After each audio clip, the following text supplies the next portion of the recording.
예수 그리스도께서 사망 권세를 깨뜨리시고 부활의 첫 열매가 되셨습니다.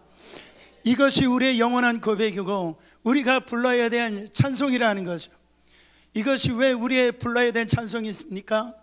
바로 곧 예수 그리스도가 하나님이시며 진정한 우리의 구원주시라는 결정적인 증거가 부활이시기 때문에 그렇다라는 것. 예수님은 사망 권세를 이기시고 부활하셨습니다. 그래서 우리는 우리 가운데 오늘 승리를 주신 우리 주님께 다시 한 번 더 영광과 존귀와 찬송의 박수 올려드리겠습니다. 할렐루야, 할렐루야. 인생에 있어서 승리란 참으로 통쾌한 일이고 기쁜 일이죠. 승리 중에도 여러 종류의 승리가 있습니다. 어떤 운동 경기를 하고 난 다음에 이기는 승리가 있고, 여러 가지 이 대결하는 가운데 이기는 승리가 있어요. 또 전쟁에서 나가 싸워 승리하는 승리가 있습니다. 그러나 가장 큰 승리 중에 승리는 뭐냐? 가장 위대한 승리는 뭐냐면 죽음에서 승리한 거예요. 죽음을 이긴 겁니다. 바로 이 승리는 부활로 완성되어졌다라는 거죠.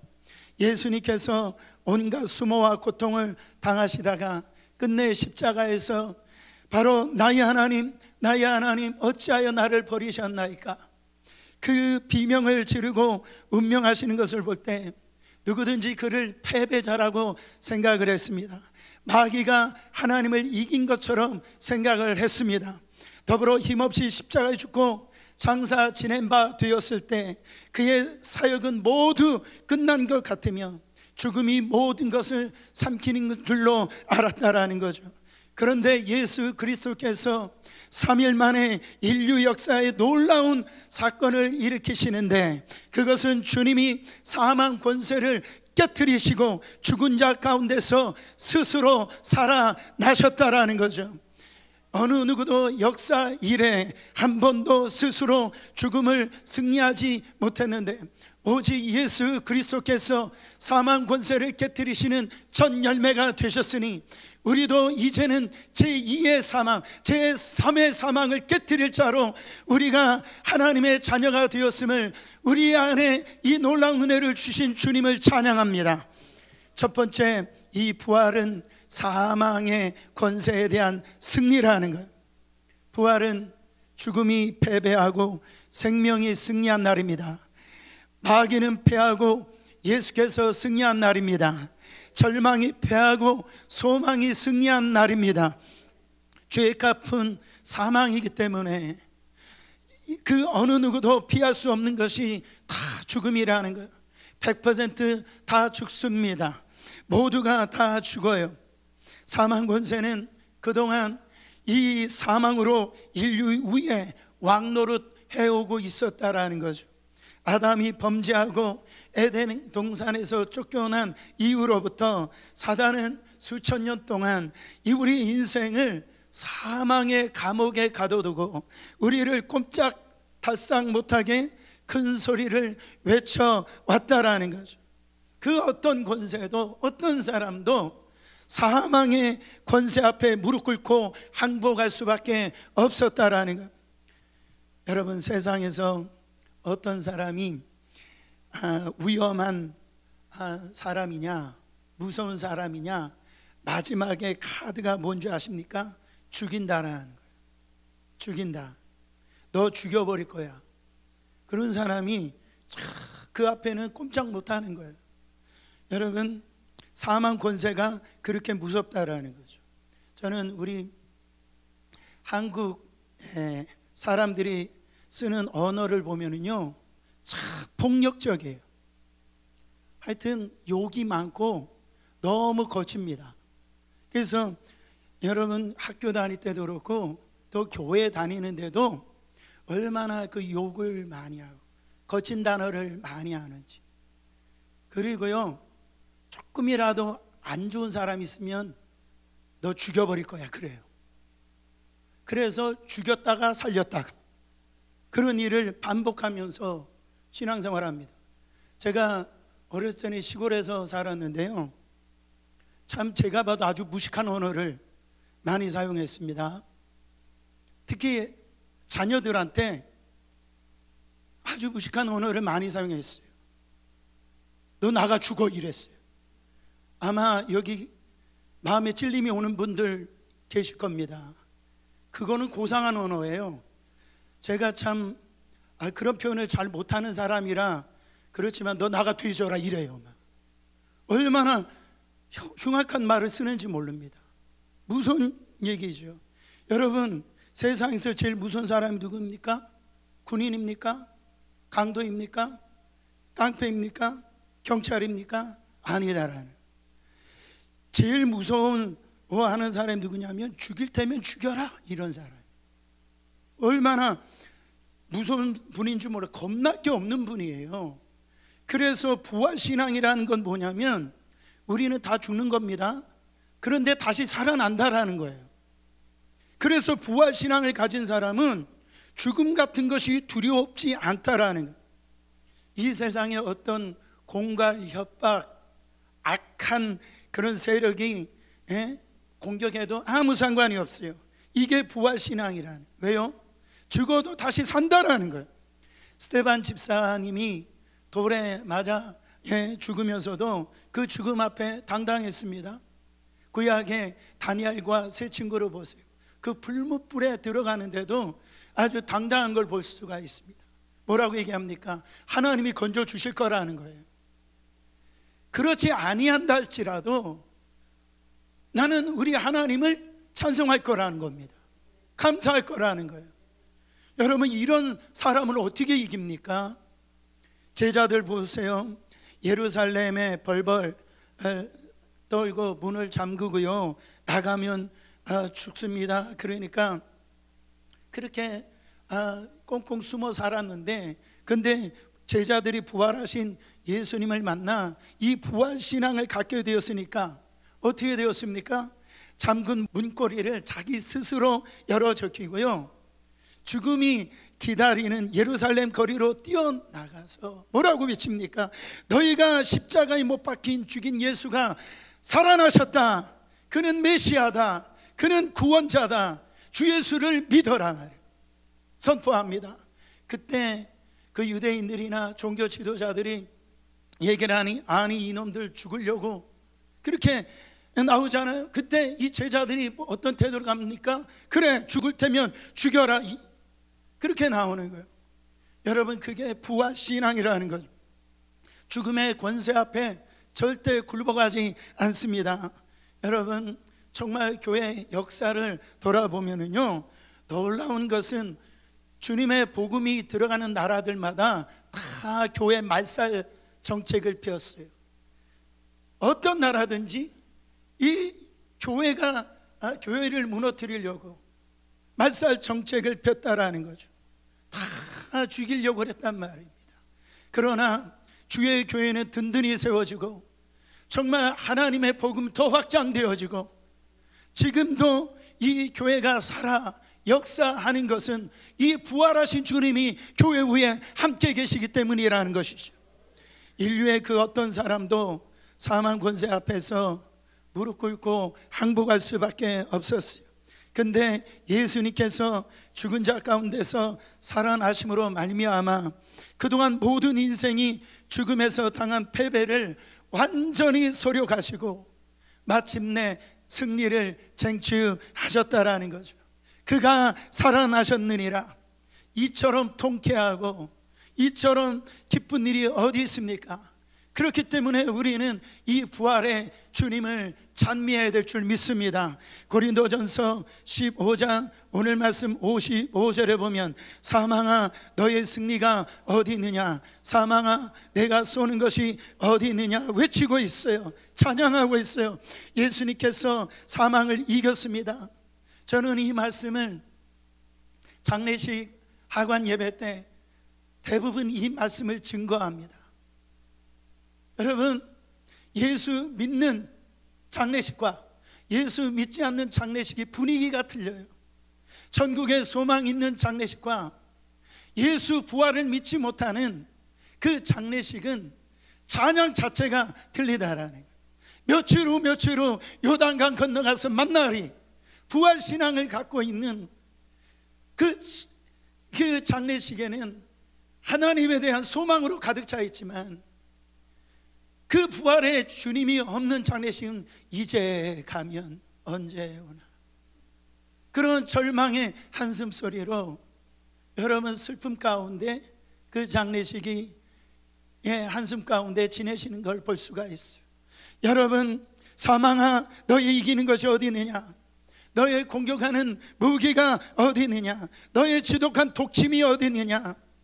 사망이라고 하는 이 독침, 바로 율법을 우리는 지킬 능력이 우리가 없잖아요. 우리는 하나님의 말씀을 100% 지킬 능력이 없기 때문에 사탄은 너는 말씀을 지킬 수 없지, 그걸 가지고 그 율법으로 우리를 갖다가 바로 이 억누를 때에 이 복음 대신 예수 그리스도께서 사망 권세를 깨뜨리심으로 말미암아 율법의 저주에서 해방시키시고 정말 우리가 죽어야 될 그 무덤에서 박차고 일어나셔서 우리에게 영원한 생명을 주셨다라는 겁니다. 그러므로 예수 부활을 믿으면 죽음을 보는 관점이 달라집니다. 그래서 빌리그레암 목사님이 이런 말씀을 하셨어요. 여러분, 빌리그레암이 죽었다는 소식이 신문에 나거든 그 신문 기사를 믿지 마시오. 내가 죽은 것이 아니라 주소를 옮길 뿐이요. 여러분, 성도의 죽음은 단지 이사 가는 거예요. 더 좋은 곳으로 이사 가는 겁니다. 그래서 무엇 때문에 우리는 죽음을 두려워하지 않습니까? 바로 한마디로 말한다면 예수 부활을 믿기 때문이라는 거죠. 그렇기 때문에 어찌 감사하지 않을 수 있겠습니까?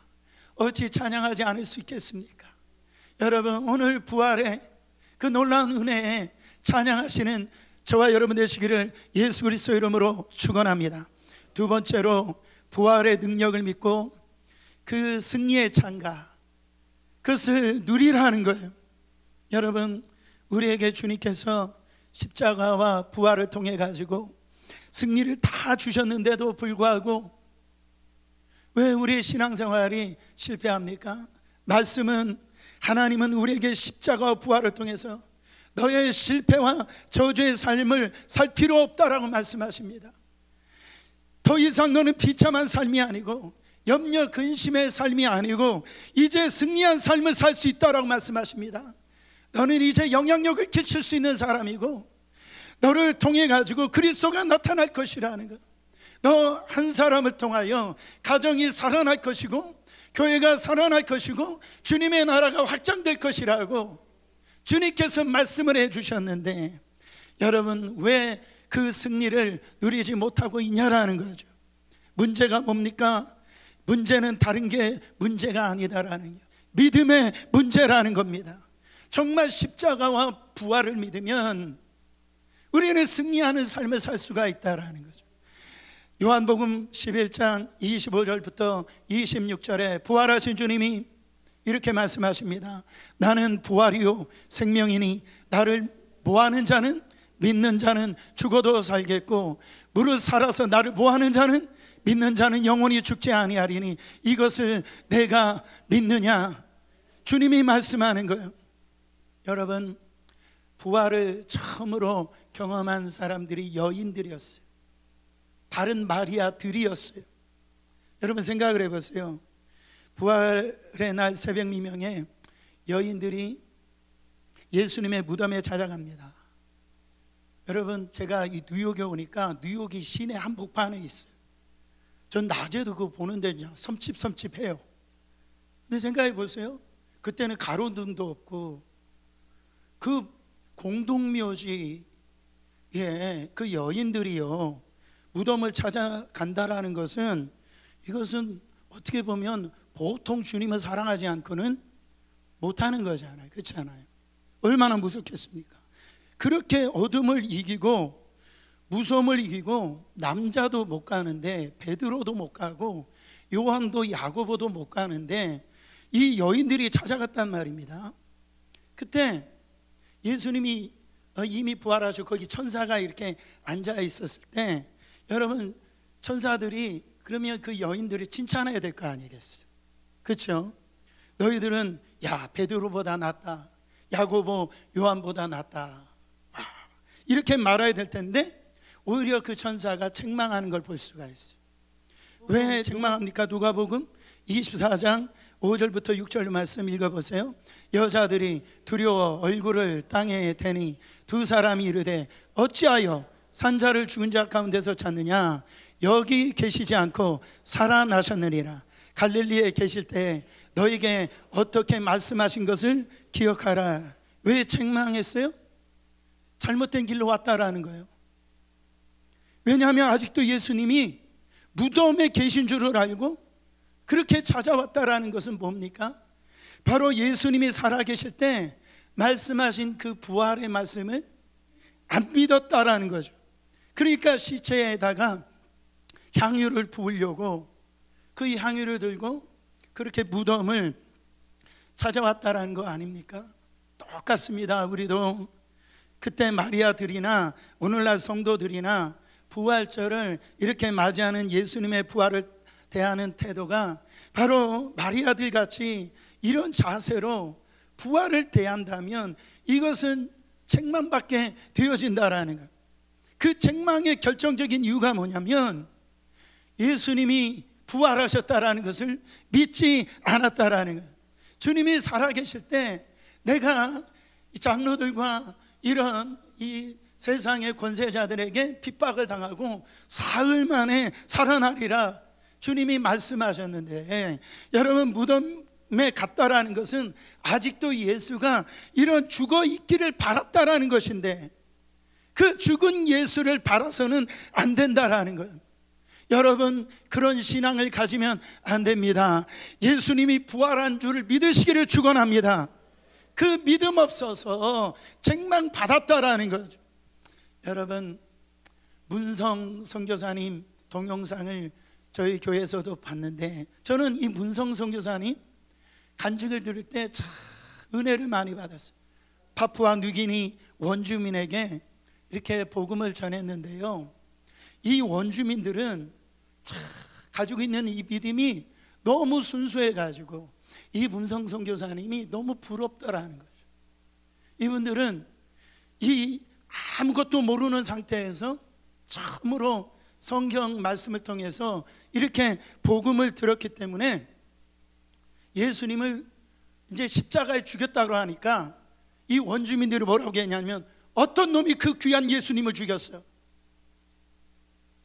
그렇게 흥분해 가지고요 일어나더라는 거예요. 여러분 그런 믿음 없지 않아요 우리에게? 예? 그랬다가 다시 예수님이 살아나셨다고 그러니까 그럼 그렇지 하고 춤을 추면서 바로 잔치를 하였다라고 그렇게 간증하시더라고요. 그러면서 그런 믿음이 너무 부럽다라고 말씀합니다. 우리가 이 부활절을 맞이하는데도 왜 우리의 부활의 기쁨을 찬미하지 못합니까? 온 맘 다하여서 왜 찬양하지 못합니까? 매년마다 오는 부활절처럼 그렇게 생각하는 거예요. 그것을 예수님의 부활과 나의 부활을 갖다가 일치를 시키지 않는 거예요. 이제 무뎌진 겁니다. 근데 이 원주민들은 예수님이 살아있다는 사실이 죽었다라는 그 사실 가운데 아파하고 고통스러워하고 살았다라고 하는 사실에 내일처럼 그렇게 기뻐하고 그렇게 춤을 추면서 찬양했다라는 거예요. 왜 이런 일이 일어납니까? 믿었으니까요. 한번 따라해 보세요. 왜 산자를 죽은 자 가운데서 찾느냐? 왜 살아있는 예수를 죽은 자 가운데서 찾느냐? 우리 예수님은 산자의 하나님이요 죽은 자의 하나님이 아니다라는 거죠. 제자들에게 하시는 말씀, 예수님 너희보다 먼저 갈릴리에 가셨다라고 천사가 여인들에게 얘기를 합니다. 무덤에 있지 않고 어디로 갔다라고요? 갈릴리에 갔다라는 거예요. 여러분 갈릴리에 갔다라는 뜻이 무슨 뜻입니까? 이것은 제자들의 문제와 삶의 현장에 부활하신 주님이 이미 가셨다라는, 그곳에 계셨다라는. 여러분 갈릴리에 무슨 일이 일어났습니까? 수제자 베드로뿐만 아니라 바로 그 제자들이 이제 예수님이 십자가에서 죽으시는 이 사건을 보고 이제 그들이 그렇게 의지했던 그 주님이 돌아가신 걸 보고 절망한 상태로 자기 고향으로 가가지고 그들이 원래 직업이었던 어부 일을 하는 거예요. 밤새도록 그물질했지만은 여러분 한 마리도 못 잡았다라는 거죠. 근데 거기에 먼저 누가 가시겠다라는 거예요. 예수님이 거기 가 계신다라는 거죠.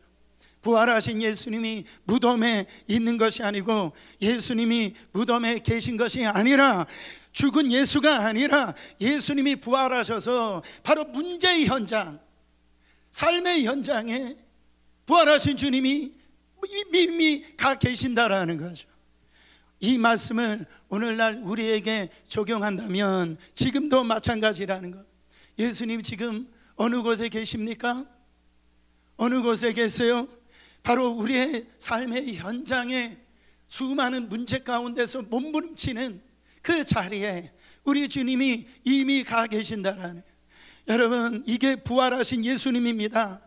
아픈 사람에게는 아픈 사람 그 현장에 우리 주님이 가 계신다라는, 여러분 병원에 있는 사람은 병원에 있는 그 자리에 우리 주님이 가 계신다라는, 부도 맞아가지고 삶의 의욕을 다 잃어버린 그런 가장의 자리에 우리 주님이 그 현장에 가 계신다라는 거죠. 문제가 발생하기 전에 문제 해결자로서 우리 주님이 그 현장에 이미 가 계신다라는 거죠. 여러분 이 삶의 현장 가운데 계신 주님을 믿으십니까? 항상 그 자리에 예수님이 먼저 가 계신다는 사실을 여러분 꼭 믿으시기를 축원합니다. 이거를 체험하라는 거예요. 예수님이 말씀하신 게 이런 겁니다. 이 땅에 살아갈 때 먼저 부활의 능력을 체험해야 되고 그 부활을 사랑해야 되고 그 부활을 실행해야 된다. 부활함으로 말미암아 우리에게 생명을 주었는데요, 이 생명이라고 하는, 제가 한자를 보니까 이렇게 살아있다라고 하는 이 생, 명령, 명이에요. 그러니까 생명이라는 것은 살아있으라는 거예요. 살아있으라고 명령이 생명이에요. 어떻게 살아야 됩니까? 빌빌대면서 살지 말라라는 거예요. 싱싱하게 살아야 되고 사명을 이루면서 살아야 되고 하나님의 뜻을 이루면서 살아야 되고 찬양하면서 살아야 된다라는 거예요. 부활절은 우리에게 생명을 줬어요. 살라라는 명령이거든요. 싱싱하게 사세요. 제가 늘상 말씀드리지만은 그 운명주의 있죠. 팔자주의. 목사님 우리 집은 안 돼요. 내 남편은요 주님이 어떻게 하셔도 안 돼요. 우리 가정은 여기서 더 나아질 수가 없어요. 그래가지고 운명주의에 빠지고 팔자에 빠지고 그렇게 인생을 갖다가 실패하는 사람들이 있다라는.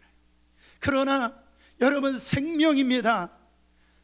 이 생명력 있게 살라라고 주님이 명령하신 거예요. 이건 누가 하는 겁니까? 성령님이 하시는 거예요.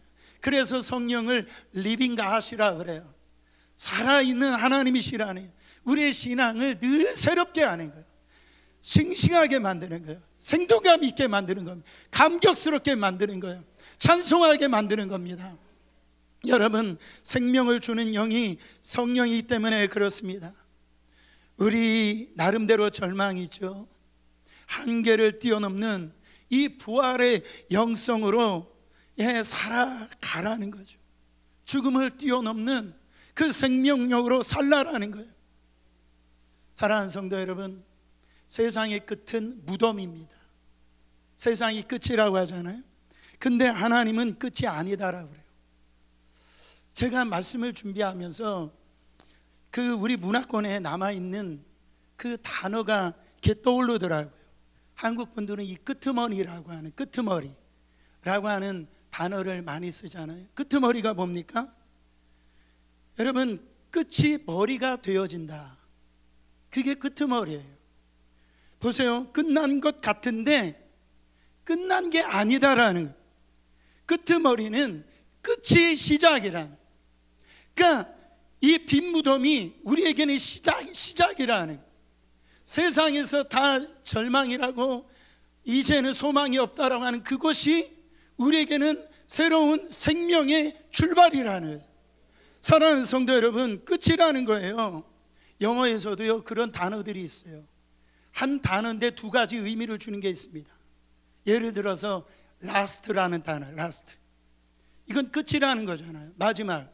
근데 이거를 동사로 쓰면은 이 last라는 단어였어요. 영어 여기까지 하겠습니다.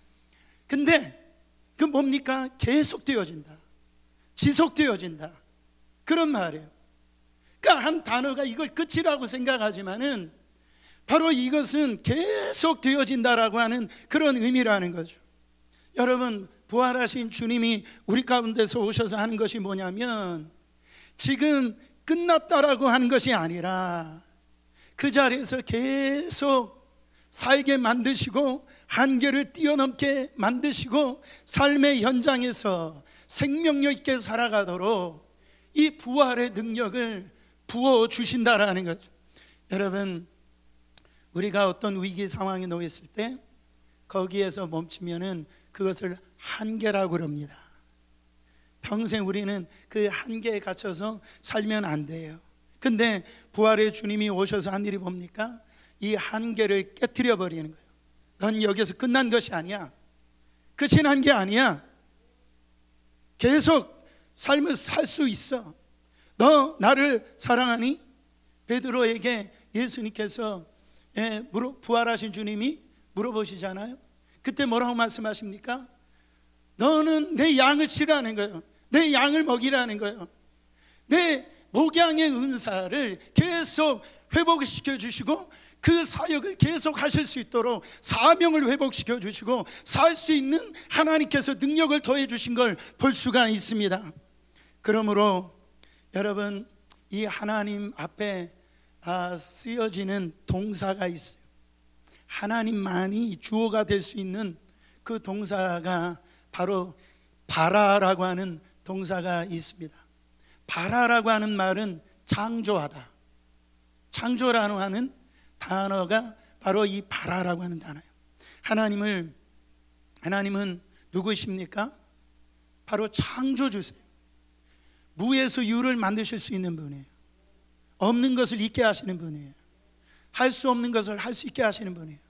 히브리서 이 바라라고 하는 단어가 나오는데 창세기에는 6번 나옵니다. 근데요, 이사야서에 보면은 이 바라라고 하는 단어가 17번이 나옵니다. 여러분, 선지서는 뭐를 의미합니까? 이스라엘 민족, 하나님의 택하신 민족이 망했다라는 거예요.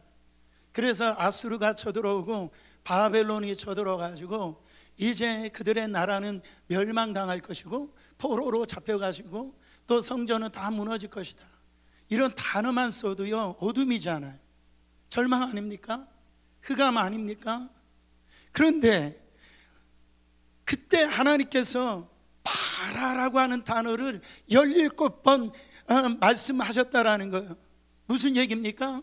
그 절망의 자리가, 그 고통의 자리가, 그 어려움의 자리가 바라, 창조의 자리가 되어진다라는, 부활의 자리가 되어진다라는 거예요. 하나님께서 예수님을 이 땅에 보내셔서 십자가를 지시고 이 부활하시고 난 다음에 부어지는 영이 성령님 아닙니까?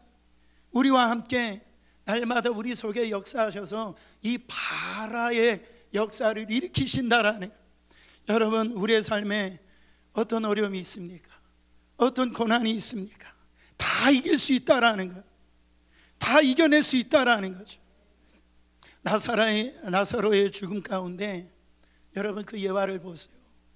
죽은 지 나흘이나 되어졌어요. 시체 냄새가 난다고 합니다. 아브라함 보세요.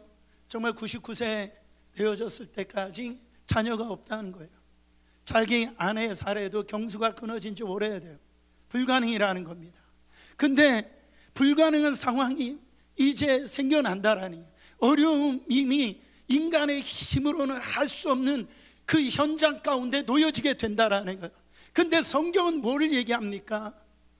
우리 주님은 바로 그 절망의 현장 그게 끝이 아니고 거기에서 생명을 일으킨다라는 거예요. 거기서 응답의 역사를 일으킨다라는 거예요. 바라의 역사를 일으킨다라는 거예요. 그래서 이 나사로를 무덤에서 끄집어내지 않습니까? 그리고 아브라함의 백세에 정말로 사례를 통해서 이삭을 낳게 하지 않습니까? 이건 뭡니까? 바라의 역사예요. 기적의 역사가 일어난다라는 거죠.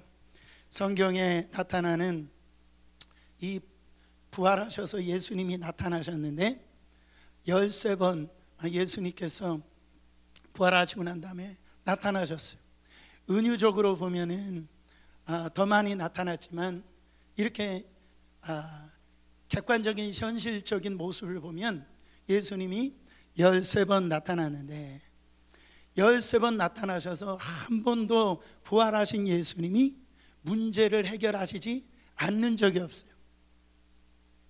도마가 의심하니까 부활의 몸으로 오셔서 이 장자국과 못자국을 다 보여주시면서 그 문제를 해결해 주시죠. 그 의심을 해결해 줍니다. 엠마오 두 제자들 보세요. 이제 삶에 다 체념하고 이제 주님이 죽으셔서 그렇게 힘없이 터벅터벅 이렇게 걸어갈 때 우리 주님이 부활하셔서 만나셔가지고 정말 그 마음을 뜨겁게 해주셔서 살아계신 부활하신 주님을 여러분 다시 회복시키시고 성찬식을 하심으로 말미암아 그들의 인생을 다시 새롭게 해주신 걸 볼 수가 있어요.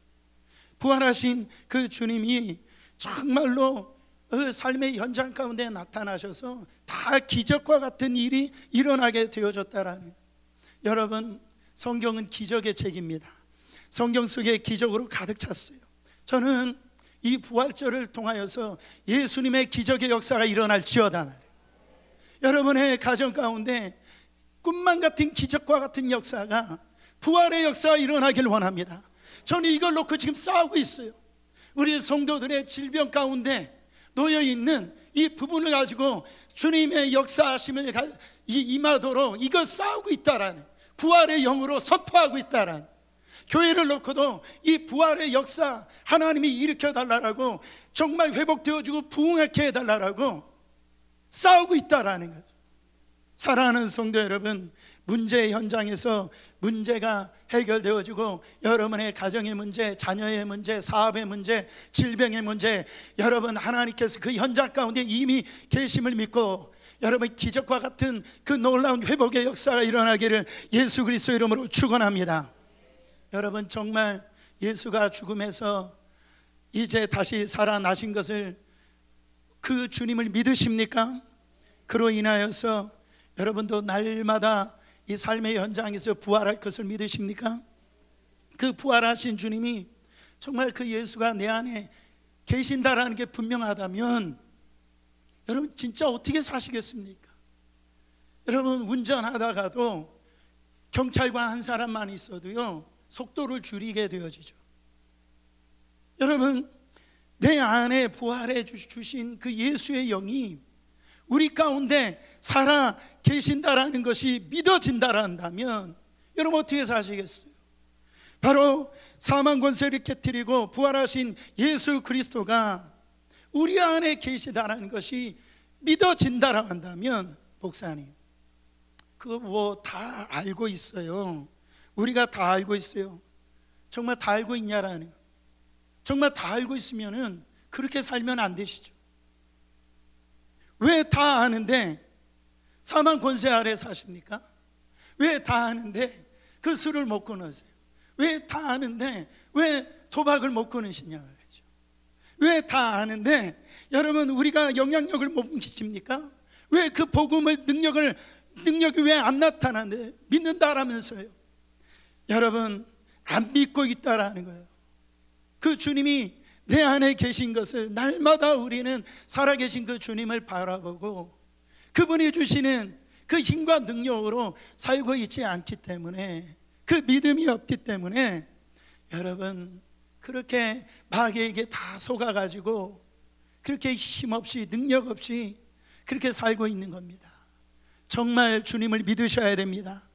여러분 부활의 복음의 능력은 예수님이 부활했다라고 하는 사실을 아는 데 있는 것이 아니고 그 부활의 주님을 오늘 만나는 데 있다라는 거죠. 진짜 여러분, 베드로에게 물어보세요.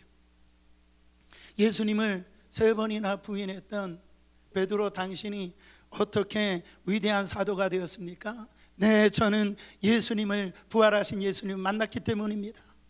도마에게 물어보세요. 당신이 그렇게 의심이 많았는데 어떻게 그렇게 충성스러운 종이 됐습니까? 네, 저는 부활하신 주님을 만났기 때문에 그렇습니다. 여러분, 스데반 집사님에게 물어보세요. 당신은 어떻게 그 돌에 맞으면서 그렇게 순교할 수 있었습니까? 그리고 그렇게 당신에게 돌을 던지는 사람에게 용서를 할 수 있었습니까? 이때 스데반 집사가 얘기합니다. 부활하셔서 지금 하늘 보좌 우편에 계신 그 주님이 서신 것을 보고 내가 그렇게 순교해 할 수 있었습니다. 사랑하는 성도 여러분, 예수님의 제자들도 처음에 부활을 믿지 못했을 때는 그는 어둠이었어요. 그들은 두려움에 벌벌 떨었습니다. 그러나 부활하신 그 주님을 만났을 때 하나같이 다 달라졌어요. 담대해졌어요. 과거의 나가 아니었어요.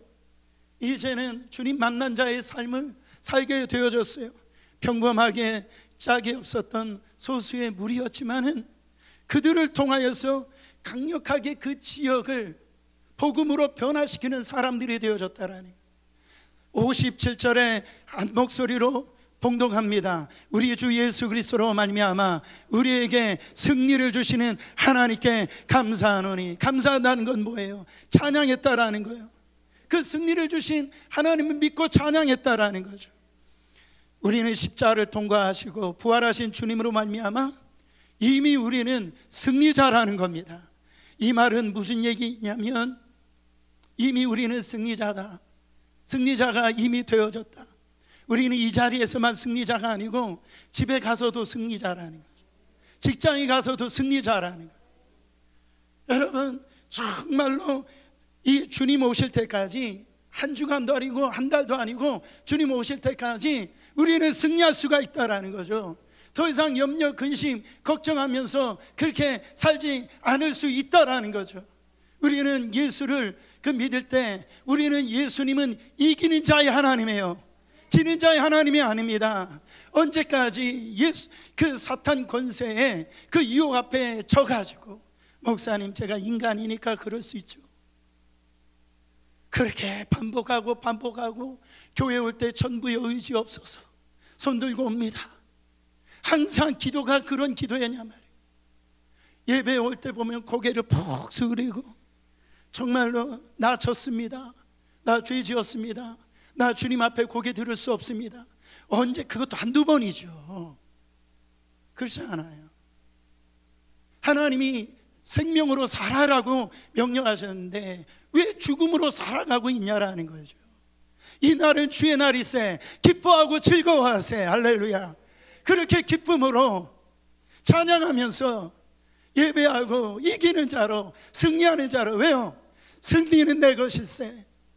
예수 그리스도의 부활이 나의 부활이 되어졌다라고 하는 것은 우리에게 주님이 승리자의 주님이 우리를 통해서 임하시기 때문에 이미 다 이루어 놓으셨다라는 거예요.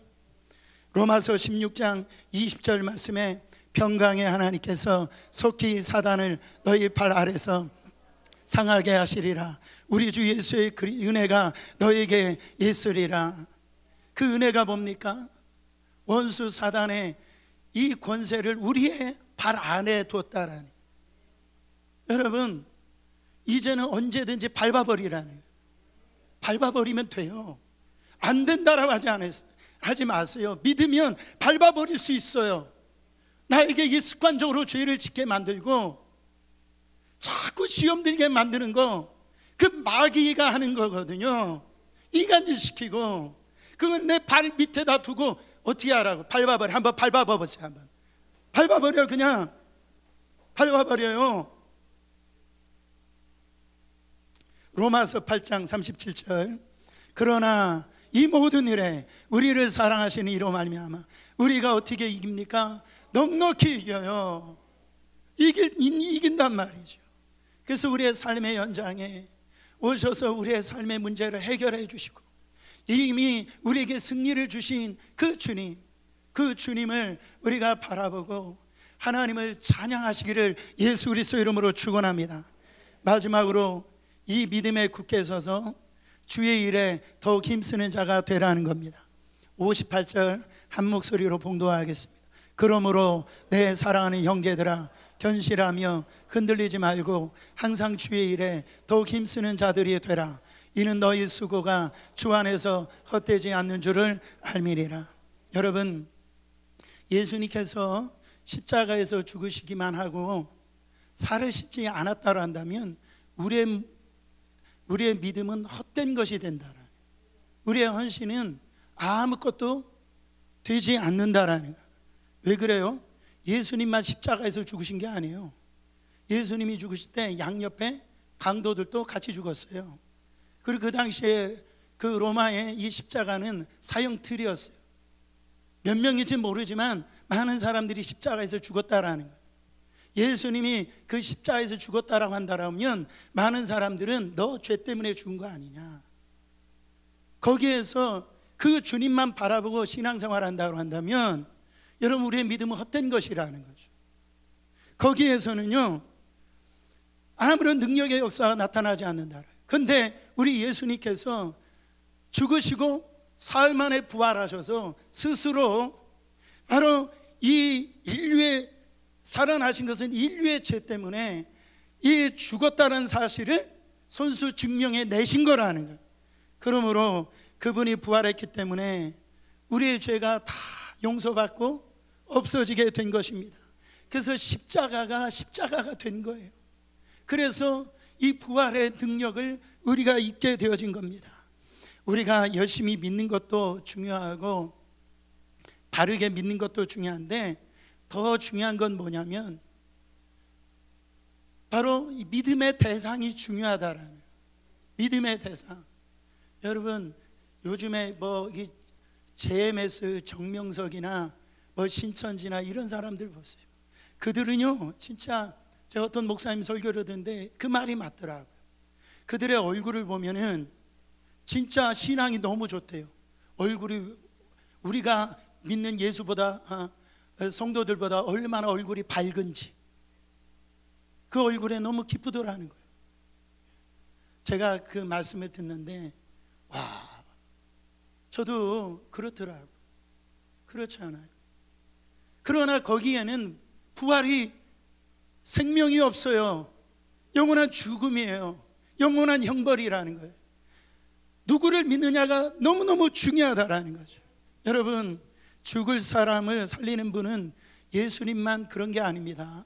사도 바울도 유두고를 살렸어요. 그렇지 않아요? 하늘에서 불을 내린 거는 엘리야가 불을 내렸어요. 근데 예수님은 불을 내리시지 않았어요. 여러분, 예수님이 바다 위를 걸었잖아요. 근데요, 이 모세는 바다를 갖다가 갈라버렸다라는, 능력으로 이렇게 치면은 모세나 이런 엘리야나 예수님이나 그냥 어느 정도 비슷한 점이 있다라는 겁니다. 근데 결정적인 차이가 뭐냐? 그분들은 다 죽었어요. 근데 예수님은 죽었다가 다시 살아나셨다라. 근데 그 예수님은 스스로 살아나셨다라. 여러분, 바울이 유두고를 살렸다라고 하지만은 그는 자력으로 살은 게 아니죠. 하나님의 능력으로 살아난 거죠. 거기에는 영원한 생명이 없는 거예요. 다 죽었다라네. 근데 예수님은 당신이 죽었다가 스스로 살아나셨다라는 거예요.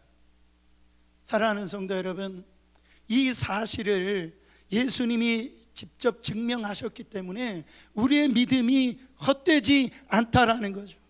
이게 안 믿어지면 우리의 헌신도요 소용이 없고, 여러분, 우리가 정말로 생명 걸고 우리가 순교한다 할지라도 아무런 우리의 헌신이 헛되게 되어진다라는. 그러므로 이 예수님의 부활은 이제 장차 우리의 부활이 되어질 텐데 예수님의 재림과 맞닿아 있습니다. 그래서 그때 살아있는 자들이 먼저 일어나고 죽은 자들이 무덤에서 깨어서 공중에서 주를 영접하게 되어지는데, 그때요 생명의 부활이 있고 영원한 형벌의 부활이 있다라는 거죠.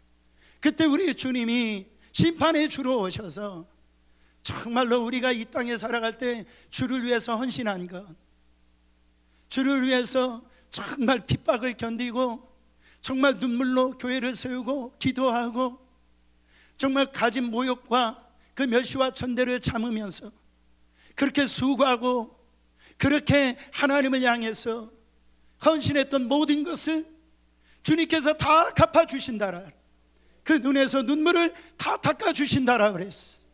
여러분, 우리가 주님을, 부활하신 주님을 향하여서 우리가 수고하고 애쓰는 모든 헌신은 바로 헛되지 않은 줄을 믿으시기를 예수 그리스도 이름으로 축원합니다. 때로 우리는 예수님처럼 잠시 실패할 수 있어요. 사흘 동안 무덤에 누워 계신 예수님처럼 우리는 잠깐 동안 패배할 수 있습니다. 그러나 우리는 부활의 주님 안에서 끝내 승리한다라는 것. 그래서 오늘 말씀 한 절을 읽고선 말씀을 마치길 원합니다. 고린도전서 15장 54절 55절 한 목소리로 봉독합니다. 사망이 이김에 삼킨 바 되리라고 기록된 말씀이 응하리라. 사망아, 너 이기는 것이 어디 있느냐? 사망아, 너의 쏘는 것이 어디 있느냐? 실패가 어디 있느냐? 패배가 어디 있느냐? 낙심이 어디 있느냐? 절망이 어디 있느냐? 죽음이 어디 있느냐? 마틴 루터는 종교개혁을 이루면서 내 주는 강한 성이요 방패와 병기 되시니 큰 환난에서 우리를 구하여 내시리로다. 이 땅에 마귀 들끓어 우리를 삼키려 하나 힘 있는 장수 나와서 날 대신해서 싸우네. 이 장수 누군가? 주 예수 그리스도 만군의 주로다. 당할 자 누구랴? 반드시 이기리로다. 우리 주님이 살아계십니다. 이 부활의 날 돌문에 우리의 인생이 꽁꽁 묶어 있는, 가두고 있는 돌무덤이 무엇입니까? 지난 시간 실패가 있었습니까? 상처가 있었습니까? 절망이 있었습니까? 아픔이 있었습니까? 주님이 바로 부활하셨어요. 주님이 우리를 다시 살리셨어요. 우리에게 이미 승리를 주셨어요. 그 부활하신 그 주님, 절망 가운데서 이제 우리가 사는 자가 되지 말고 우리가 부활하신 주님의 안에서 승리하며 사시기를 예수 그리스도 이름으로 축원합니다.